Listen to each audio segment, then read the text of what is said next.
This is Concepts, where two pretentious sirs quibble over ideas that explain today's world. Phil Shea and Steve Rose. Welcome to the Concepts Podcast. Welcome. Today, Steve is taking the lead, and he's going to teach me, once again, this is his third time, and I believe this is episode 13. Oh, we're almost there. 14 is next. What happens at number 14? Then we suddenly become better than half of the podcasters out there because we've reached the median number of episodes. Yeah, so apparently then we'll just be better than them. The average number of podcasts someone puts out is 14? Yeah, no, sorry, the median, not the average. Okay. Yeah, because the winners are going to be like hundreds or thousands of episodes. Like Joe Rogan's on a couple thousand. That would skew the average then.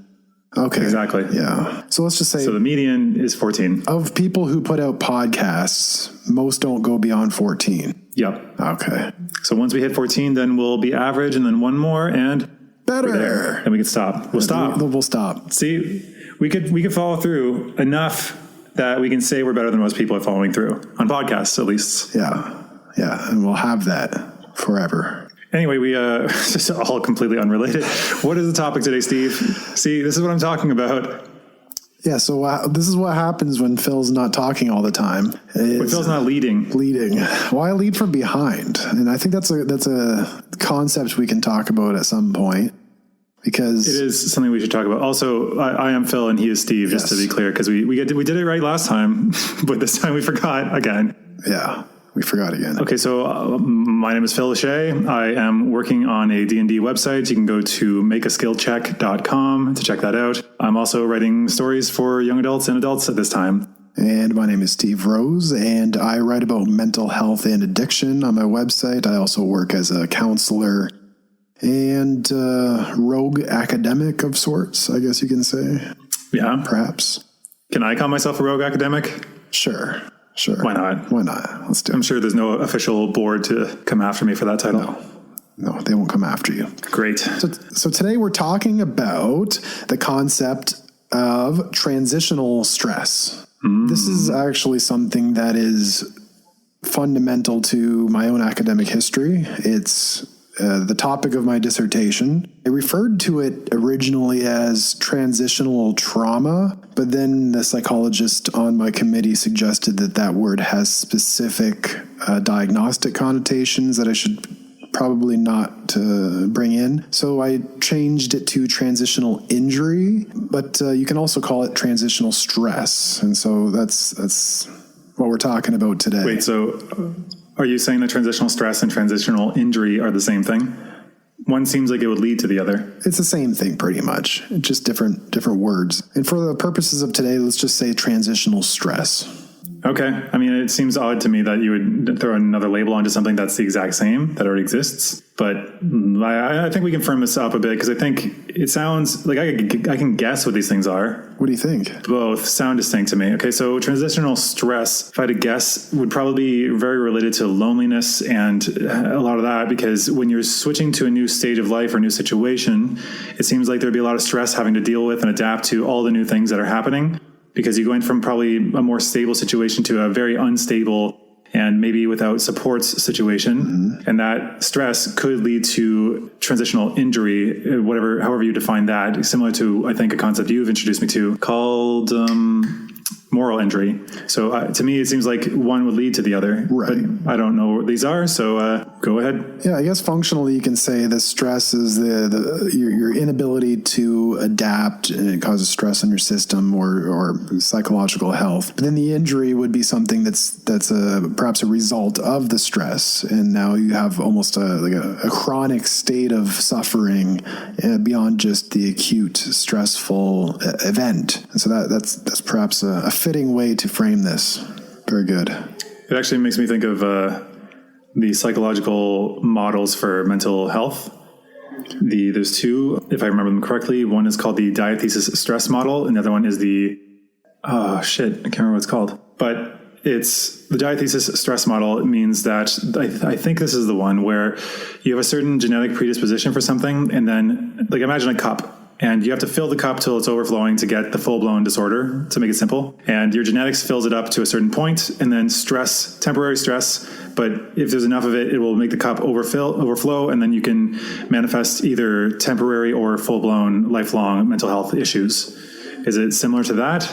Right. I guess that makes sense, because I guess everyone has an adaptive set point, almost like a thermostat, like a genetic predisposition, and then something can push it over the edge and cause a long-running issue. Maybe an elastic is a good metaphor, because you can stretch it so far, and the elasticity depends on your genetics. But then once it's been pulled too far, it just snaps, and it will not go back.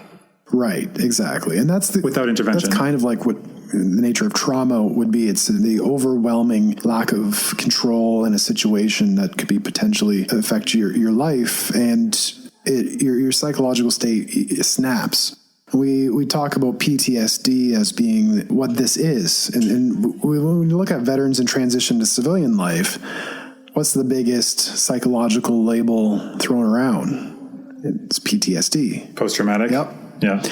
My goal in the dissertation was to almost debunk this constant knee-jerk psychologizing, because if you don't know, I didn't do a PhD in psychology. I did it in sociology. And so the fundamental thing that I was studying was the social context and not necessarily the brain like you would study in psychology. So I was questioning, is PTSD relevant for everyone who's struggling? Hold on. I'm just going to say, just the brain? That's all psychology studies? Okay, not just the brain.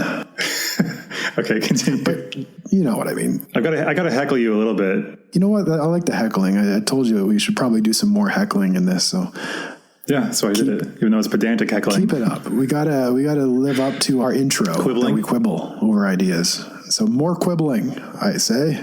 And so when you psychologize something, it tends to individualize it. What does that mean? Well, you say the problem is on the individual, and you treat the individual. That's where the counseling profession comes from. That's what I work in right now. And it makes sense. We're not going to try to throw out the baby with the bathwater. We need to keep counseling and psychology and all the rest of it. But overgeneralizing these things to everything is a psychological problem. It misses a big piece of what was actually going on with veterans in transition to civilian life, because PTSD assumes war is bad, it's traumatic, civilian life is good. Therefore, when you come back and you're struggling, it must be because of that bad war stuff, because civilian life is great, it's easy. Yeah, it's not the enemy of civilian life. What's that mean? Are you asking me just to explain it? Because I'm pretty sure you know.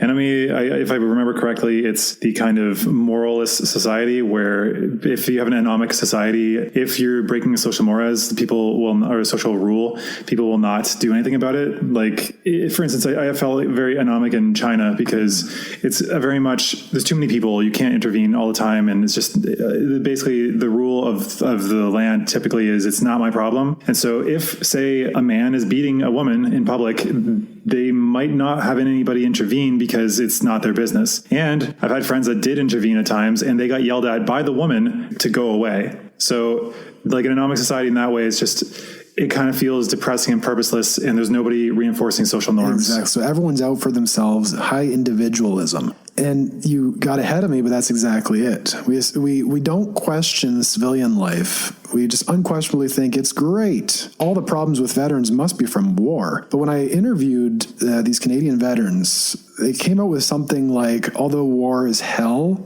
it's not to diminish how bad war is, civilian life can be worse. When you hear that for the first time, you think, what? How is that possible? And you kind of got ahead of it right there, and that's exactly it. You're coming from a highly collectivistic military situation where everyone has a sense of belonging and purpose, and then your mistakes are very high. Stakes are very high. You're doing something that's on the world stage, important, life or death. And then you're coming out of that into relative purposelessness and isolation in civilian life. Atomization. Exactly. And so although you may suffer from PTSD, This is more than just a psychological problem. It's a social problem. The transition itself is injurious, let's just say. That's where I came up with the concept of transitional trauma or transitional injury or stress, because it's that transition itself that is the problem, not necessarily what happened that was traumatic in combat. There may or may not have been a traumatic experience in combat for that injury to happen. It's not necessary that it occurs. You can have someone that was working in relative safety and office work. There was no real traumatic situations that happened with them when they were serving. And then they have this experience of transitional stress. And so that's what I'm talking about. I'm wondering though, so a couple of things. First, I may be misremembering this, maybe you can clarify, but I don't remember if it was number of suicides or number of PTSD, but the rate was fairly high even for people who had never seen action, like never been in combat. Yeah. Do you remember which one that is? Was it suicide or was it PTSD? I believe it's suicide, yeah. Right. And also, I guess the other question I had to lead from here is, do you think this is mainly going from collectivist to individualist? Do you think it's going from purpose to no purpose? Do you think it can also apply to, say, moving to another country? Exactly that. And so the concept that I was going to bring in to explain some of this would be reverse culture shock. We know about culture shock when you go to a different culture. It's hold on though. What's that? Culture shock is actually more complicated because the conventional understanding that I had going into China Tell me about it. Was incorrect. There's actually 4 stages of culture shock. The 4th one is reverse culture shock. Okay, so you're probably the better one to explain the culture shock element of this. Yeah, probably, given that I've experienced far more of it. I have never experienced it, really. No, you have. You have, definitely. Going to the States or going to Lebanon or wherever you've gone, you've entered stage 1. So stage 1, culture shock, is usually amazement or being impressed with the differences, seeing like, oh, they do it so differently here. That's so neat. Oh, yeah. That's stage 1. Yeah, I got it. So that's usually what people go in with. They're like, this is amazing. Oh, so good. Yeah. Then stage 2 is when reality starts setting in and things start to get a bit more frustrating. And you're like, these things, why can't they do it the way that we do it? Like, this doesn't make sense. Yeah, like in Europe, why can't you flush your toilet paper? Like, you know what I mean? Like, in Europe, what do you mean in Europe? You have to put... Can't you there either? No, you can't flush your toilet paper in a lot of parts of Europe. You're supposed to put it in the waste bin. Oh, in Asia, that's how it was. But yeah, I didn't know that was also... I'm sure in Eastern Europe for sure. I figured likely England and... When I say Europe, I'm talking about the places I've been to. So Greece was that way. Greece. I think Portugal. I know Lebanon. So Lebanon technically it's Asia. Yeah. Interesting. I mean, I would hesitate to say anything about all of Europe. All of Europe. Your and my limited experience. Like they do not see each other as a monolith. No. So I'm not well traveled. So that was the second stage of my culture shock. It was like, why is this the case? Like, I don't like this idea. Yeah. Okay, so apparently I just looked them up. There's the first stage is the honeymoon stage I mentioned. The second stage is the frustration stage, where you're like, this thing doesn't make any sense. Yeah. And then the third stage is apparently getting adjusted. And the fourth stage, I've heard the fourth one is reverse culture shock, because third is like basically you've adapted so that you mostly speak that language, you have friends, you know how the institutions work. The institutions part is the big frustration in number 2, because like China, for instance, banks, they would hide your name at an ATM. They would start out so that you can only see one character, to be somebody who looking over your shoulder wouldn't see who you are, except they only did that assuming that everyone had 3 character names. So my name would be star A Philip. So like it's got most of my name still there because it's only starring out the first 2 or 3 characters. The third stage I say is acceptance and adjustment, and that's how you're just in with that culture. Becomes the new normal. Yeah, and then the last stage is optional. It's when you go back to your original country and you're like, what the hell? Why do we do this like this? Like my frustration with not being able to drink in public, for instance, or in Canada, only being able to buy beer or liquor at the liquor store. I don't even drink that much, but those were nice to haves. Right. And so we don't often think of reverse culture shock. We think culture shock as we go somewhere, it's so different. And like, how do I drive on the other side of the road, for example? But the experience of reverse culture shock can be significant and disorienting and perhaps isolating in some strange, weird way, because everything looks the way it used to look, but there's something that feels slightly off. And it could. You're saying reverse culture shock or just culture shock? Yeah, reverse culture shock. You come back to a place you're so familiar with, and like, this was very familiar not too long ago, and it looks weird now, and it can be very disorienting for people. You may want to ask me a question about this. I don't need to ask your opinion. I have experienced this many times. Yeah, right. So when I went to BC to live... Are you serious? Yeah, I experienced this. Living in the mountains in BC, coming back to... For how long again? Remind me. A couple months. 2 months. Yeah. And then coming back to live in the flatlands of Ontario, it was a very weird experience of coming back into the flatness and blandness that is southwestern Ontario. And there, there's little things here and there, but that's what reverse culture shock is. I'm really trying hard not to gatekeep this. What do you mean? That it's almost laughable that going from one part of a very fairly monoculture society to another part of that same damn society for 2 months, and you go back to your home, which is still in the same damn country, is culture shock. I'm sorry, it's not quite the same beast, but I'm sure you dipped your toe. Yes. Yeah, you're gatekeeping. I'm not allowed to experience culture shock. It's only you. I said I'm trying hard not to. I just said you dipped your toe. Yeah, you have a taste of it. Yes. Okay. So let's let the well-traveled vagrant speak. Even I am hesitant to say that I've fully experienced it because I have not been that long gone. I came back once a year. I went to Australia for 6 months, and there was a bit of a culture shock from that, a little bit, but not so much because they're not that different. And I would say they're more different between Canada and Australia than it is from the west coast of Canada and Ontario, Canada. But I was there for 6 months, and it was interesting. But it was a much bigger shock coming back from China because I actually had to stop myself from walking up to cashiers and saying ni hao, because that's how I would just automatically do it, because that's what they would speak, and a bunch of other stuff. And being able to flush toilet paper was really nice. It's such a surprisingly small thing. Another thing was being able to use the internet again. On the one hand, you miss certain things, like getting things delivered there was very, very cheap. Anything to do with people was very, very cheap. So like getting a massage, you can get a massage for like $20 for an hour. Deep tissue massage hurts so good.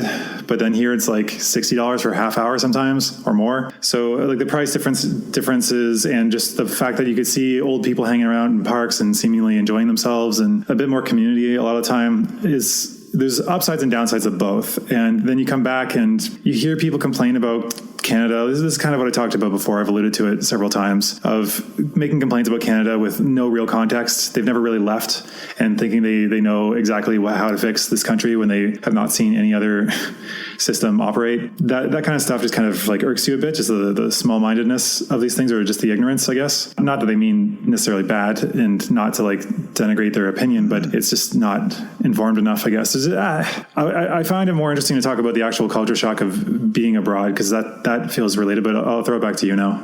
Yeah, and so the reverse culture shock, did you feel like it was somewhat isolating at all? Did you feel a lack of excitement and purpose? Yeah, because my cousin actually put it well when he said that when people ask you how things were, for you, it was a life-changing experience. Like going to Australia for 6 months was the first time I left the country on my own and as an adult. And it was for a long time, and I came back and my worldview had shifted substantially. And then I come back and almost nothing has changed. Like I feel like I see things with a completely new light, but then I come back and it's almost like people have maybe made like half a step forward in whatever they were currently progressing in. Maybe there's like a new shop, maybe a shop closed down, but pretty much everything is the same. So it just feels like you time traveled almost, where like you left, you did a whole lifetime of experience, and you came back to the same time you left at, or like a couple weeks afterwards. That's how it feels. And when you try to talk to people ask you, where my cousin's wisdom came in, they say like, how was the trip? All they want to hear is good. They don't want to hear anything else. You were amazing. It was amazing. You saw so many cool things. You met a lot of cool people. They don't care.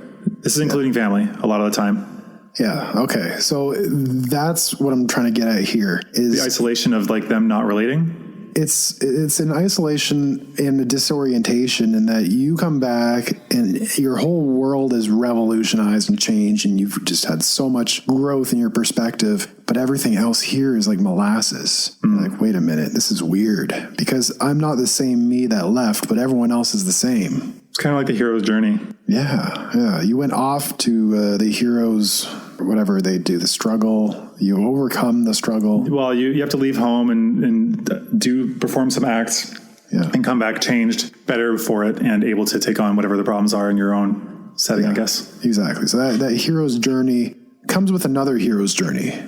You can be home and not quite feel at home. You know what I mean? Oh, yeah. I don't entirely feel home here now. What's your experience with that? I don't have a base. I don't have a solid place. And I think that a lot of renters can probably relate with this, but it's slightly more than that, because it just feels like this is a temporary skin I'm kind of wearing here as a Canadian in my own country. It feels odd because I'm just used to being an outsider. And I guess now I feel like an outsider here as well, because people can't relate with the perspective I have, and their perspective is just fixated on the narrow of their city or the province or the country, and they don't have much experience outside of that. Like, if we do travel somewhat, but like Europeans actually criticize us a lot for being normally, specifically Americans, but they criticize North America quite a bit unfairly, in my opinion, for not being cultured, because like here we get 2 weeks. First, we only get 2 weeks of vacation if you work full time, supposing you can afford to travel, which is usually in that calibration. So then you would be too exhausted to go on like an actual cultural trip, and you only have that time to do it. You can't take a weekend trip to Mexico because, I mean, you can, but it's just it's a lot of transit for the amount of time you get out of it. If you want to go to Europe, that's a 6-hour flight at least. Okay, you get to have one night, you have super jet lag, and then you come back. Whereas Europeans, they can take a weekend trip to a number of countries around them, just driving a lot of the time. So they're obviously going to be more experienced with comparing cultures. So we don't really get that. With that, usually people here just travel to, say, a resort in Mexico or Cuba or somewhere because it's cheap, and they just kind of use it as a country spa in a way, which is fair if you only have that much time, but it doesn't really expand your awareness. They don't, and I try to pitch that, but then people see it as work and they just don't want to do any. So, and I can kind of relate with that too, I guess. Right. So you feel disconnected with people in the realm of your ideas and perspectives. And when you try to talk about it, they're like, I don't want to think about travel as life changing. I want to just go drink some beer. I want to sit on the beach. Yeah, I just got to decompress. Whereas travel in the past, this is a quote, or I can't remember the quote, but I got it from the 4-Hour Workweek. He quoted somebody where it was, before the invention of tourism, travel used to be seen as a form of education.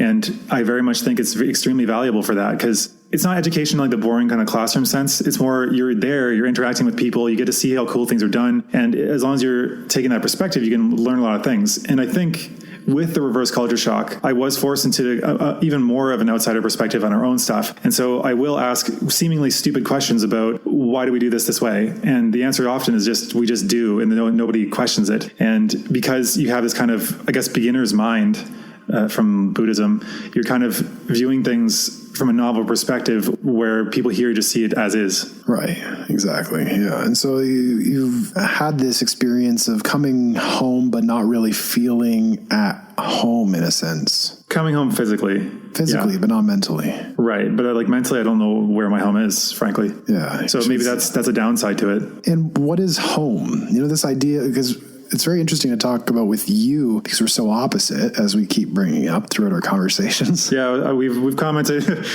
how people might not see why we are friends. Yeah, it makes no sense really, except for we're super idea nerds. But I think that's the only area really. But otherwise, I'm very much about kind of having solid roots with family nearby at a particular home, literally owning a home as well. A house. But this idea... We need to make a distinction here. Yes, you can own a house. They call it a homeowner. You get the idea here. Right, but you want to talk about home versus a house, and so I'm making that distinction. Yes, exactly. And you can feel at home even if you're renting. Technically, it doesn't have to be your home. But there's a difference there. There's a rootedness to all of this. And I quoted an author from the 1940s, 1944. He wrote a book called Homecoming when he's talking about veterans coming back home. And he compared it to Homer's Odyssey, and Homer's transition is transition back home. And he defines home in this book as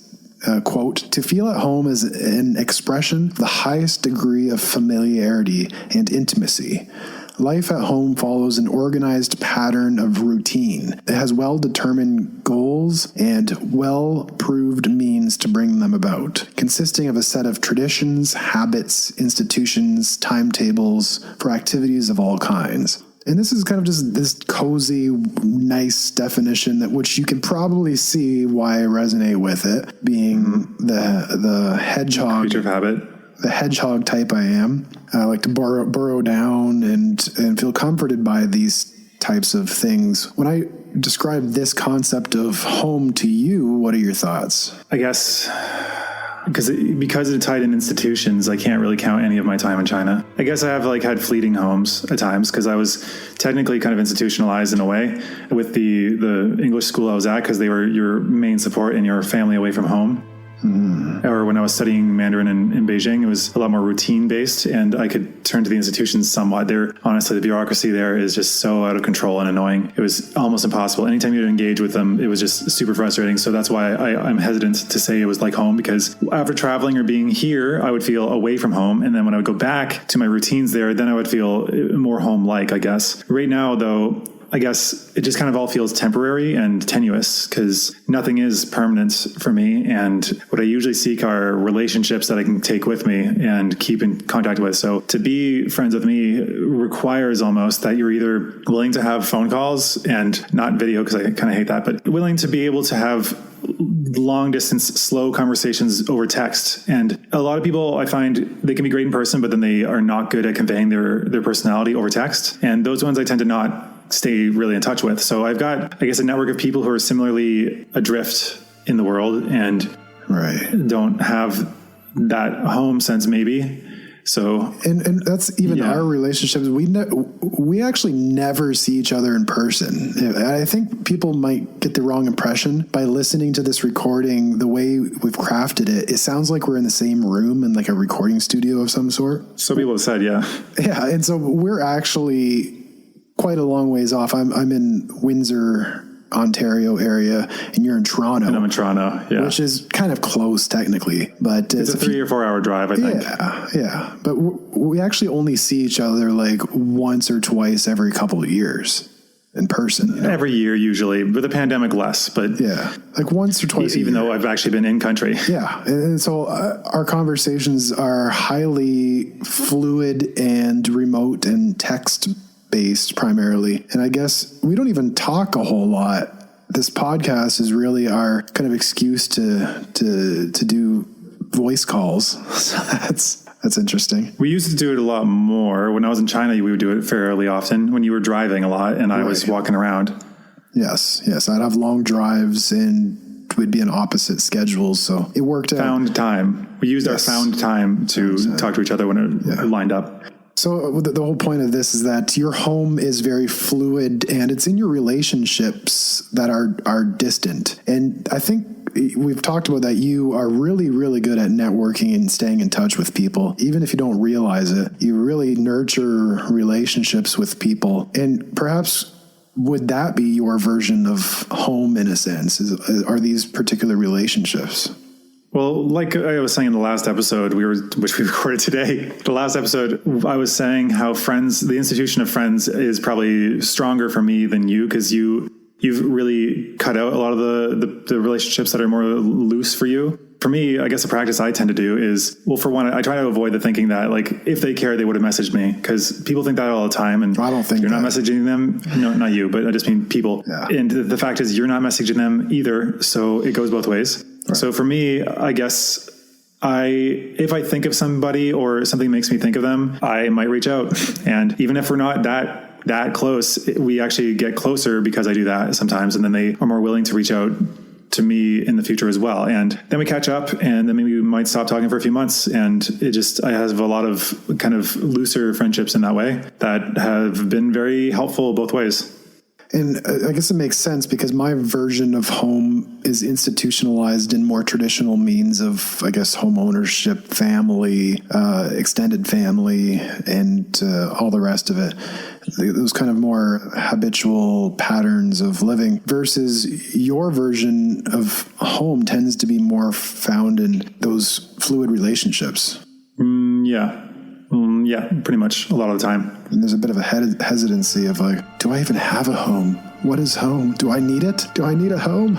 I mean, okay, so like when we were talking about last episode about how I'm mildly concerned with a random errant idea taking root and making me go basically off the edge of sanity. You said that I'm concerned about that, but it makes it seem like I'm actively concerned. The thing is, diving into a bunch of random areas, you find a lot of things to be concerned about with the world. And really, it's kind of like a Rick Sanchez, Rick and Morty approach to things, which is don't think about it. It is a concern to keep a pin in and check in on every once in a while, like say AI or like international war threats or the environment. Just like, what can you do about it? So you just kind of have to be like, okay, well, let's just focus on what's here now and how we improve it. So I guess that's kind of maybe why I'm aiming for the land co-op project, because it will be a stable base. I'm looking to build a kind of stable home base where I can come back to whenever I want. It will be welcoming and there will be people there that I want to spend time with, and they can come with me to places optimally, and we could just like rotate bases around the world. And that sounds pretty appealing to me.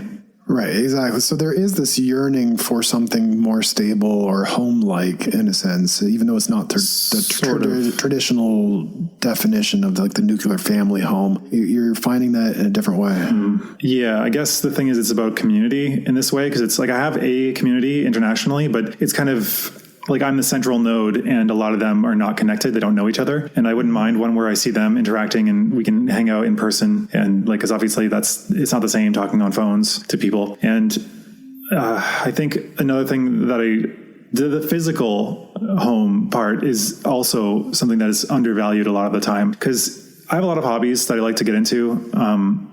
I am very curious about many things and I want to know how to do everything. So I require a bunch of space for equipment, say like brewing equipment or whatever hobby there is. There's going to be some sort of equipment or something to go with it. And you need space to work on stuff. But if you're constantly moving, you just can't own those things. Like in China, I wanted to have a guitar to play music and I never did, because why bother buying a guitar when I'm going to have to get rid of it in, I don't know, a year or two. So I just didn't. And I would just forego a lot of things that I would like to dive into because the equipment itself is it's too much. Exactly. And that's why I really love my situation and the ability to have the physical space. Like for example, I have an office. Rub it in. You know what? That is why I love my setting. I have what you want. It's so great. It's great. You should try being a little bit more institutionalized. Yeah, just get a PhD and a full-time job built off of a long time of effort on your own website. Okay. Do I sense some resentment? I mean, I'm torn because like on the one hand, I'm resentful about full-time employee people because like I wish, these are the ones that I'm assuming they can go home and not have to think about work. The ones I'm jealous of the most are you go, you clock in, you do your work, and then you leave and you forget about it. As I hear, is becoming less and less common. But those people, I kind of both envy and resent, maybe like a kind of sour grapes, like I mentioned in the past. I'm glad that it didn't happen like that because it pushed me to get more creative and figure things out more. And it seems like that's working out for me now. It's not in your nature to do that. It'd be comfortable, but for someone like you who's just highly creative, yeah, you would. Yeah, I would definitely be railing against the cage of the situation, which I have when I had that in the past. No, seriously, like I imagine a caged animal. That's how I feel in that context, because you just no room for variation. You're just stuck with this grind, and it just so like that's what I mean. Like on the one hand, I'm a little bit envious, on the other hand, I'm just like ugh, because I just. What I'm longing for, I think, like most people, is just to not constantly feel the strain of economic stress. Because to constantly be like, oh God, I gotta make ends meet and make sure that I'm saving, so that because pensions are probably not going to really be a thing for me or a lot of people in our generation. So it's just, on the one hand, I'm jealous of the security in that way, but on the other hand, I also resent that thinking, because like Office Space, the movie, where they're like talking about how, oh, that job is terrible, but yeah, that job security, I'm kind of jealous of that. And it's like, why would you want to be locked into something that you hate? Exactly. Office Space, I still need to see that. Yeah, you do. I never even heard of it, really. Oh, it's amazing. Even though I've used the meme for that movie. There's a meme apparently of like a stapler. Something like I don't know, I forget. There's memes. It's a popular movie, and I haven't really. Yeah, and it's made by the guy. This is where I think he jumped onto the stage. It's the guy who made King of the Hill too. Yeah, I gotta check that one out. So there we go. The Office Space. This kind of connects with stuff I've talked about actually with the veterans in my interviews of where are these people going after they leave the military. You've got to get another job, or you could retire technically because it's a really good pension, but that can be depressing on its own and no purpose and that. And so existential angst, purposelessness. Yeah, exactly. So that's a problem in itself. But also, you can't necessarily win because if you get a job, there's a high chance that you're probably not going to find a whole lot of purpose in it, at least in the beginning, because you're coming from that environment where everything mattered, life or death, a sense of connecting with the others in your group, and then you go into an office space where it's just bland and boring and disconnected. And somebody actually told me it's hard to care about the things you should care about in civilian life. Man, I don't even care about those things a lot of the time. Yeah. I know. What things did they mention? But this is, I guess, I can relate, but not to the same degree, because theirs was like, it's you different. had purpose, you had direction, you had people constantly caring about you and literally having your life in their hands and theirs and yours. So you could see how that would bond you together so much more quickly and be more intense and meaningful. Like it's the whole thing we were talking about Burning Man. Like there's something about us that we want a community that cares about each other and interacts with each other and doesn't use money. For some reason, using barter and trade seems to be more holistic and bring people together. It's more personable because you have to kind of engage with them rather than just here's the cash, get out of my face, like we kind of do a lot of the time in modern life. So it's all these things that we're kind of going back to this kind of like tribal, like our brains are still tribal in a lot of ways, but our technology is, our reach has exceeded our grasp. Yeah. And that yearning for community is exactly part of this transitional stress as you're coming from that high bonding into the isolation, but also the purpose element of it. Somebody actually told me this quote, it really highlights this. They said, quote, "You're at the top of your game. You were doing something meaningful, relevant. You had focus. You had direction. You had support. You had camaraderie." It's like, God, what do I do now? Everybody's kind of sleepwalking through life here. There's no purpose.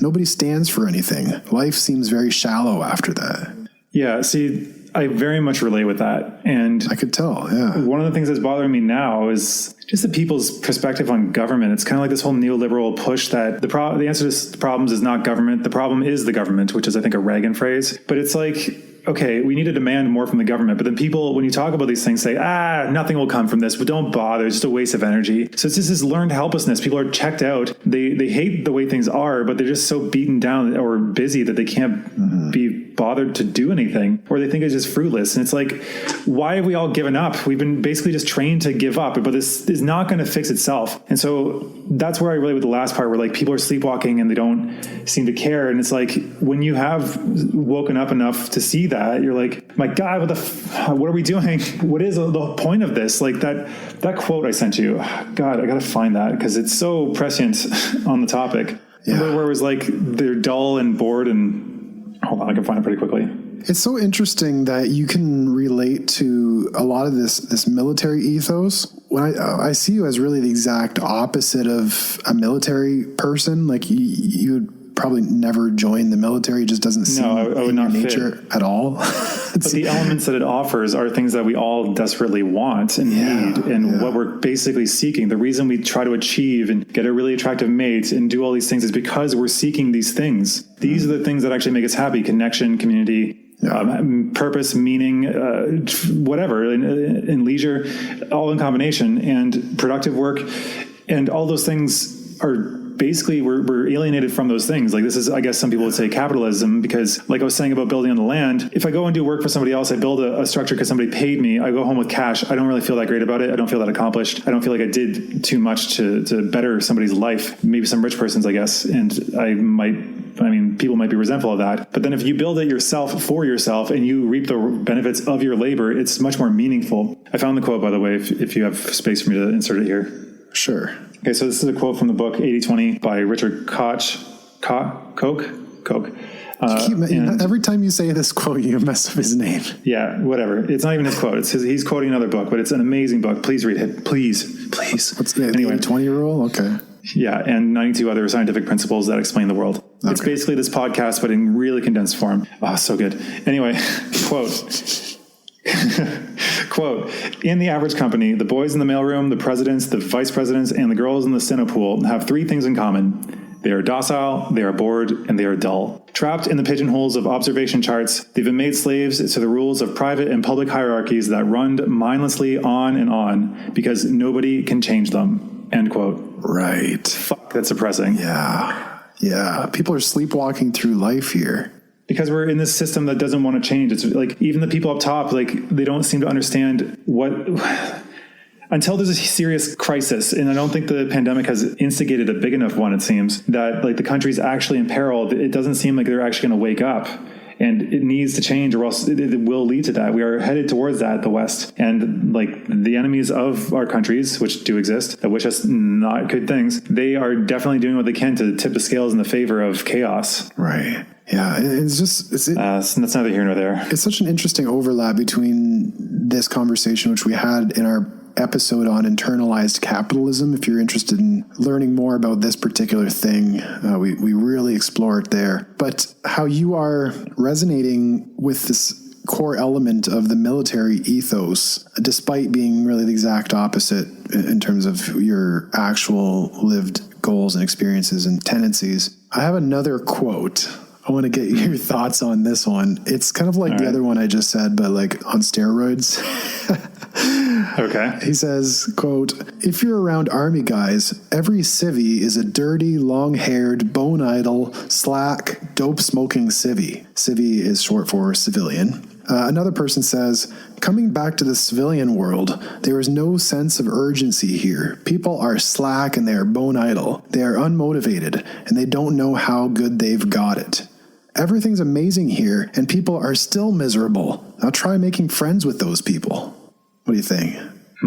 Well, you gave me two quotes. So, yeah. What was the first one? Hold on. The first one was about the dirty long-haired hippies. There's similar sentiments, yeah. Yeah, it was kind of an exaggeration, black and white thinking, but it was really emphasizing the spirit of this thing. I can understand what they're saying. Like this is, I don't really go with like the long hair, hippie, dirty, blah, blah, blah. Because like they're much more, military people are much more regimented. Yeah. They're constantly doing productive work because they're told to. But the thing is, the upper levels, they have to think and give orders and stuff like that. But the lower levels, the thing is, they take away the need to think necessarily. I know they encourage critical thinking a lot of the time, but when you're being issued commands, like it can be pretty easy to go with the flow. Whereas here, the commands aren't really coming from anywhere except for maybe a capitalist overlord. So it's like, it's either going to be your boss or whatever, but like your own life, it might be like a nagging spouse or something along those lines. And if you thought woman there, then shake that off. It can be a man as well. But it's just, I don't know. I can see what they're saying because, people here do seem purposeless and they always have what I call the delayed life plan where when I retire, I'll do that. I mentioned this when we were talking about the land projects before. And internalized capitalism episode again, see that. Yeah. Where they're just like, I admire what you're doing and I would totally do it myself, but I'm not going to do it for another 40 years. Yeah. Why would I do it now? Like, I got to do these other things. And you're like, okay then. And those people I kind of just don't engage with as much because I try to, I guess something Jocko Willink said. He was actually a military guy. I don't remember which, but he was a pretty highly skilled person. He talks a lot about leadership. I only come across him briefly in actually a Peterson interview with him randomly. But he was talking about how if they issue a command and you don't like it and you just flat out refuse, then you're out of the chain of command. You're going to be punished and you have no influence. But if you at least say yes and, you can at least try to influence it so that it's not going to be as bad of an outcome and use your status to try to make it a better call than the stupid one that was been given. And I guess I kind of think that I do that somewhat when it comes to people that are very caustic or difficult that I don't agree with, but I'll just engage with them and get them to think about stuff, because then slowly you can bring them around to a more nuanced perspective instead of typically it's black and white thinking that leads them to think things are so simple. So right. I guess back to the quotes, is all meandering, obviously, but no, it relates. I guess I can relate to the sleepwalking zombie side of things, because people don't have big plans. They don't think that things are very achievable. They think that they have enough security that they don't want to take any risks. Like that book was talking about the 80-20 rule again, was talking about how people who are secured don't take risks, even though they can afford to take the blow if it happens. But people who are failing or in a bad situation are more willing to take risks. You would relate with this with gamblers. People who have lost it all try to keep taking bigger risks to try to win it back, digging an even deeper hole. Yeah, chasing your losses. Exactly. So I think that people here typically, if they are in a stable situation, it might be bad. It doesn't have to be great, but it's stable. They can survive. It's not bad enough. It's not what they have. They don't have emotional leverage, as Tony Robbins says, where he says, like, you need enough emotional leverage. Bad can be bearable indefinitely, but if it's terrible or gets worse, you can't anymore. And that happened to me before I went to Australia. So I just got much worse, more pressure than before and less supports. And so I just said, I got to get out. It was bad for a long time, but it had to get to terrible in order to spur action. Oh man, it was terrible for a long time. I just didn't have anywhere to move as far as I could tell. But the judgment of like the long haired hippies, smoking pot, blah, blah, blah. I don't think smoking pot necessarily has to mean that you're purposeless, because like, do I seem purposeless? You don't seem purposeless. No, I have a drive and I'm pursuing these things, but I also smoke pot. So like, so what? And yeah, you actually smoke when you're working sometimes. I mean, like, well, not because you don't have a job like an employer, but I mean, it can be something that you're having purpose and using cannabis at the same time. Rarely. I try not to, because I'd rather keep a clear head. But like editing the podcast doesn't require that much thought, and I've done it when I was doing that before. But I mean, those sentiments still resonate somewhat. Yeah, the sentiment of it. It's not the black and whiteness of it. And then there's the last part of the quote that everything's amazing here and people are still miserable type of thing. How do you make friends with those people type of thing? I don't a lot of the time. Like I try to engage with them, but if they're not willing to hear alternate perspectives, or they're not willing to consider things, then it's very difficult to keep them around. Yeah. Because obviously I'm going to constantly push on those things and it's going to be annoying, and it's comforting to be in the mainstream because everything constantly reaffirms you're doing great, dude, just keep doing it, keep going, don't question it, because everything's built for you. But as soon as you deviate a little bit, and this is both men and women, it's more punishing and people will not understand, or they might attack you, or some of your friends might start like gossiping about you for having not conformed. So I don't remember where I'm going with this. Yeah, the idea of we started with the idea of being disconnected from people mentally or intellectually, right. The reverse culture shock. And that relates to the veterans in this quote of, how do I make friends with civilians? Because they're just intolerable, pretty much. Well, the thing is, the things they're focusing on are worthwhile, meaningful things, but they don't feel as bigger of a purpose, I guess, at times, because it's like they're saving up to buy a car, or they're saving up to buy a bigger house or a second property, or they're like working towards a promotion. It's like, great, good, like I'm glad you have goals, but it's just feels so shallow, because it's just like, to what end are we doing this? Why are you getting a bigger house? Why are you getting a second property so you can continue working and doing, like, I don't know. It just feels like there's no real fire. Like we were talking about the fox and the hedgehog. It's kind of similar to the experts who think that like learning a language is a lifelong thing, so they have no real purpose. They're not pushing it. They could probably push it at a much faster rate, like I see you doing, but they just are not willing to do so. They want to be comfortable and have what they have and not bother, which is like, I guess that's a form of happiness, and I can't really knock it too much. It just feels precarious. Like if that one stool of their job just gets kicked out, the one-legged stool gets kicked out from under them, then what then? And I think a lot of people are experiencing that exactly right now. Yeah. Where their jobs are being kicked out from under them. And so many things are transitioning in our current society that the concept of transitional injury or transitional stress might be relevant in our transitional times. And it's interesting that we've talked for almost an hour now and didn't even bring up that whole topic. Which part? we're in transitional times, and how true. I know, it's kind of funny. See, well, I actually have something to say about that, which is related to the quotes you just said too. Because they're saying that everything is great here and people are not happy. And I think I can relate with that too, because almost by design, I purposefully lived in a bunch of like cheap, dirty, sleep in rough kind of places where like there'd be black mold and really cramped environments. But like you sacrifice that small comfort to be able to experience the environment and such around it. And then you come back here and it's like people have great situations where they don't have to worry about like healthcare and a bunch of other stuff. And they're, here at least in Canada, and they're like, it's terrible. I can't believe. So like for me, this whole year has been just another in a series of being waylaid and trying times. Cause like, it's not been an easy go this entire time, which I know it's not the worst. And I don't want to either say it's the worst or downgrade somebody else's pain, but it was also painful for me. You were in transition for years. This last year is nothing new. I still am. Yeah. So for me, this is just another in a series of tests that I'm going to make it through. And it's just put your head down and keep doing the work towards your goals and making ends meet. And then hopefully by the end of this, it'll be like a cocoon. I'm going to break out and have exactly what I need to do exactly what I want. And finally the freedom again to do it. The thing is, it doesn't feel that different to me because like my parents and people of their generation are bitching because they can't go on a vacation or they can't go to a cruise. And you're like, suck it up. Like I want to swear. I can tell. Like seriously, yeah, like for real. Oh no, you can't go on the vacation. You have like such a luxurious life. This is again the upper class, the people that have retired or have money and sure they've earned it, but at the same time just like bitching so much about how their freedoms are taken away and like they can't do exactly what they want exactly when they want to do it. But where is the freedom when you don't have money, when you have to be stuck in a friggin' job that you hate that's sucking the life out of you every day, and then go home to barely spend time with the people you care about, which degrades your relationship and makes it less of a support. And it just so fucking what that you can't go on a cruise. It's just so in this way I can relate with the military sentiment they were talking about. And it's another difficulty we have to deal with. Life is full of them. Stop whining, focus on what you can deal with, be more stoic. Well, and stoic in the sense of focusing on what you do have control over, rather than dwelling on the things you don't have control over. Exactly. I'd just like to add that in. Find a goal, move towards it, take the steps you can do, stop sleepwalking. Yeah. I think this has been a really interesting discussion that reminds me so much of that internalized capitalism episode. Again, if this is kind of resonating, you might really enjoy that episode where we go a lot deeper. I feel like this episode was mainly just like exploring my psychology. Interesting.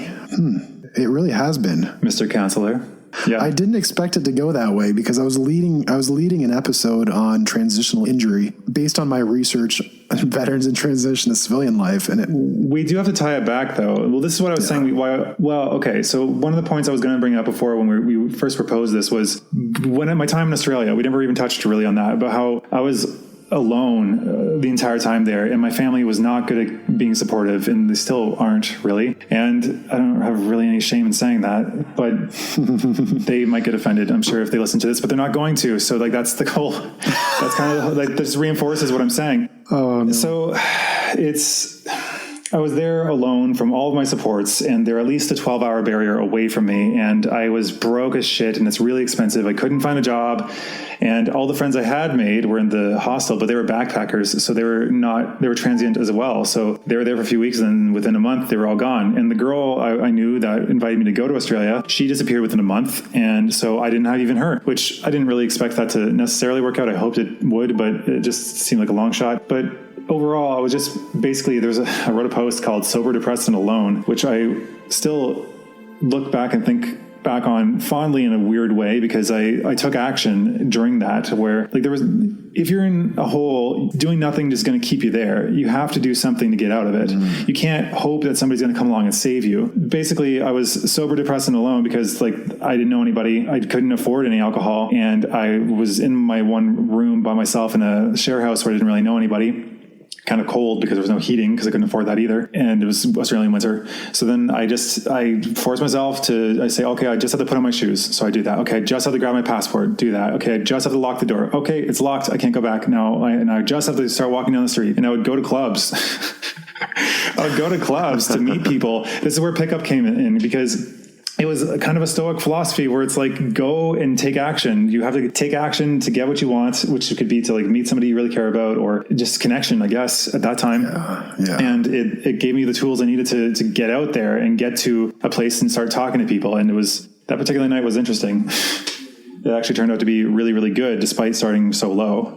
And we could maybe explore your psychology further, because it's interesting that I tried to talk about my research and we ended up exploring Phil's psychology.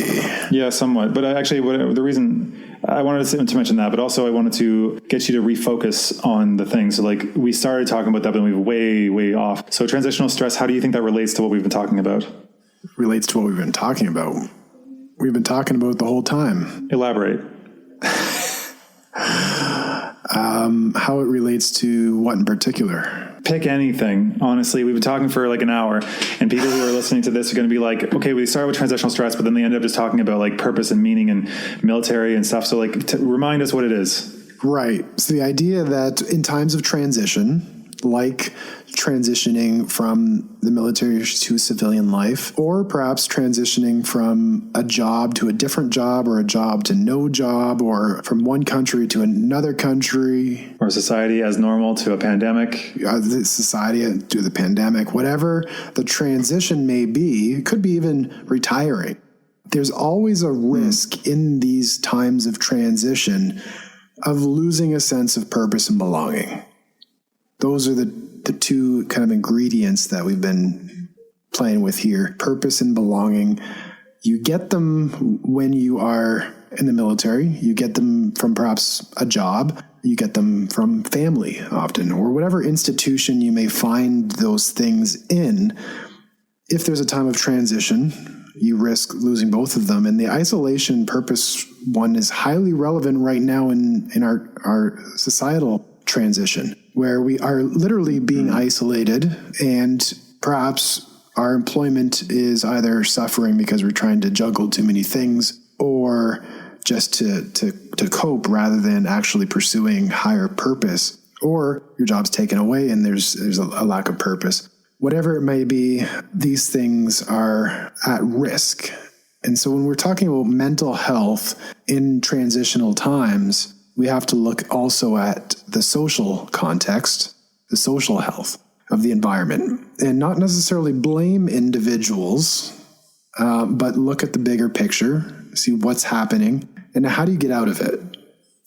And I think what's that? For that, I think I've given a number of tools in there to get out of it. But to me, I think the constant belief is you have to believe that things can be better and that they will be better if you put in the effort. If you don't have that belief, if you don't have agency, then you're lost. And so you really need to start there, I think. Get an idea that like your steps can matter, both to yourself and to those around you, and to reach out to the supports or develop supports in whatever way you can. Actually, you helped me through a lot of those times, because you have been like one of the only constants. Thank you. So, yeah. You can keep going. No, that's totally bad. What do you want me to compliment you a bit more? Wow, Steve, you're so great. I can see why you became a counselor. Oh man, you were counseling me all my life. Well, that's not true, but I wanted like a toast, like one of those toast moments, Oh, well, I don't have a drink, so that's not kind. Yeah, okay, well, I don't know. I guess if you see somebody struggling, be a Steve and reach out and try to give some support, and I don't know, mentor somebody if you can, because that helping people, what was it? Somebody said like the most important word besides love is help, I think was the phrase somebody said to me yesterday. But it's like teaching is learning, helping is also being helped, because don't force it on people, but ask them and like prod and see how they can use assistance and offer what you can, even if just a listening ear. Maybe just listen. Don't give anything in suggestion, because that will help you feel closer, and you will be closer because of it. And that closeness, which brings that belonging, which saves you from the isolation. And that's the one half of that the two ingredients I was talking about before. And so if somebody can feel less isolated, then they can gain strength to take that next step, to put on the shoes. Like if you felt 1% isolated versus 1% belonging versus 0%. Maybe you can put on those shoes. Maybe you can lock the door. And so helping people feel less isolated on an individual level, what can you do? And then there's the whole question of what can we do on a collective level? And that's a whole bigger political discussion of how we facilitate belonging in society. And we can maybe talk about these things in a different episode. Yep. And baby stepping is one that comes to mind. Probably going to do one on that. Well, it's been good. Yep. I don't have a quote to wrap this up. I think that's it. I guess, like I said, just reach out, help somebody, keep hope, and maintain your agency and believing that you can actually affect your and other people's lives, hopefully for the better. And then it will help all of society. Ironically, like we were talking about Peterson this episode last, I think. That's his message all the time too. So yeah, just maintain agency, believe you can have an impact that's positive, even if just in your local community, and do what you can. So thanks Steve for leading us through that one. And hopefully you enjoyed this, share it with your friends, and we will see you next time. Yeah, if you know someone who is struggling with some of the stuff that we talked about, if it resonates at all, perhaps you know someone who made a transition recently, or someone with a military background that this might resonate with, feel free to share. Enjoy, check out some other episodes if you'd like, and we'll see you in the next one. Take care.